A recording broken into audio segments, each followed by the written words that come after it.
Bismillahirrohmanirrohim. Assalamualaikum warahmatullahi wabarakatuh. Saya atas nama Nian Anisan, Stambuk L1A1 19017, kelas A, jurusan Peternakan Fakultas Peternakan Universitas Haluoleo. Di sini saya akan menjelaskan tentang segitiga epidemiologi, peran agen, host, dan environment. Agen merupakan semua unsur atau elemen hidup maupun tidak hidup yang kehadirannya atau ketidakhadirannya bila diikuti dengan kontak efektif dengan pejamu atau host yang rentan dalam keadaan dan akan menjadi stimuli untuk menyebabkan terjadinya proses penyakit. Karakteristik agen yaitu 1. Efektivitas, yaitu kemampuan agen untuk menyebabkan infeksi di dalam pejamu yang rentan. Yang kedua, patogenitas, yaitu kemampuan agen menimbulkan penyakit di dalam pejamu. 3. Virulensi, yaitu ukuran keganasan atau derajat kerusakan yang ditimbulkan bibit penyakit. 4. Antigenicity, yaitu kemampuan agen merangsang mekanisme pertahanan tubuh pejamu. Klasifikasi agen terdapat 5 bagian. Yang pertama biologis, kedua kimia, ketiga nutrisi, keempat mekanik, dan 5 fisik. Agen biologis yaitu virus uniseluler, misalnya influenza, HIV, hepatitis, dan lain-lain. Yang kedua, bakteri atau bakteri uniseluler berkembang biak di dalam dan di luar tubuh. Yang ketiga, jamur, yaitu berspora dengan reservoir tanah. Keempat, rickettsia, yaitu ukuran antara virus dan bakteri. Kelima, protozoa.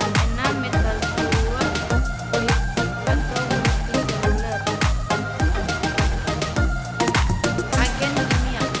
Agen kimia terdapat 6 bagian. Yang pertama, pestisida, kedua, food additives, ketiga, obat-obatan, 4, limbah industri, 5, insulin, dan keenam, ureum.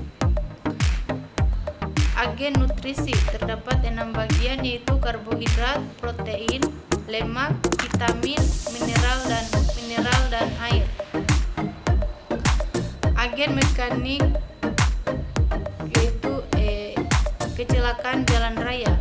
Agen fisik terdapat 5 bagian. Yang pertama, suhu radiasi, trauma mekanis, tekanan udara, kelembapan udara, dan listrik.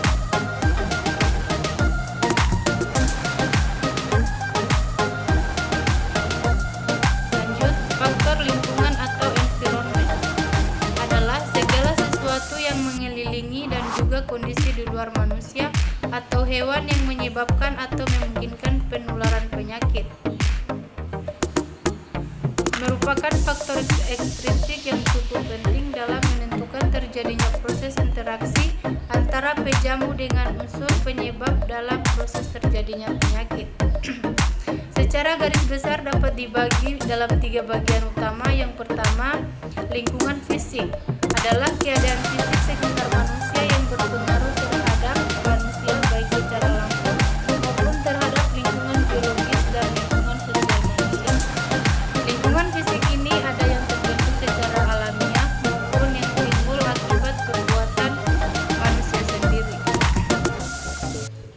Yang kedua, lingkungan sosial merupakan semua bentuk kehidupan sosial, budaya, ekonomi, politik, sistem organisasi, serta institusi peraturan yang berlaku bagi setiap individu yang membentuk masyarakat tersebut. Yang ketiga, lingkungan biologis adalah merupakan semua makhluk hidup yang berada di sekitar manusia, yaitu flora dan fauna, dan memegang peranan penting dalam interaksi antara manusia atau pejamu dengan unsur penyebab atau agen. Berbagai mikroorganisme yang patogen maupun yang non-patogen, berbagai binatang dan tumbuhan yang dapat mempengaruhi kehidupan manusia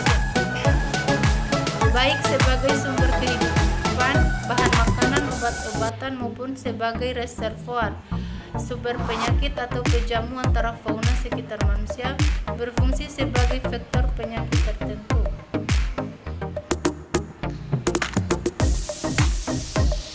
Penyakit yang disebabkan parasit terutama cacing pada hewan di peternakan merupakan salah satu permasalahan yang sering dihadapi peternak.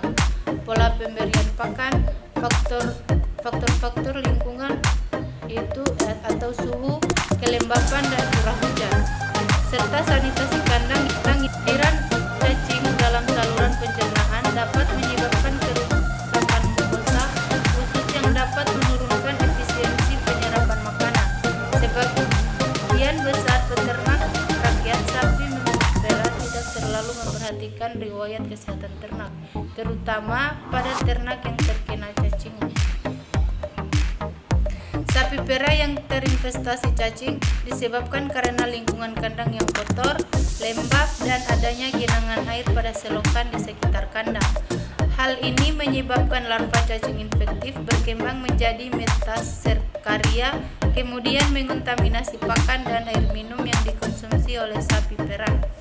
Waktu yang dibutuhkan untuk perkembangan telur menjadi larva infektif tergantung kondisi lingkungan.